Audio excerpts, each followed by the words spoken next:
stability. Couples, married, in a relationship. Okay, single, kasi umaangat dito ang inyong pagiging independent, yung inyong kalakasan, kahit kayo lang. At dito, kasi baka merong nahihiya na magpakilala, kasi hindi naman sa intimidating, okay? Pero yung energy nyo kasi ay malakas. Parang, kahit kayo lang, yung aura nyo ay okay naman.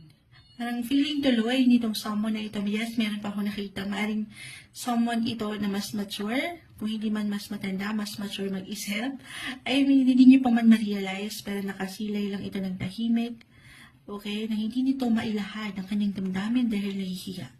Pwedeng ganun. Pero gusto nyo nang i-release, gusto nyo nang iparating. Ito yung umaangat. Okay, pero meron tayong nakikitang new beginnings po. Para sa mas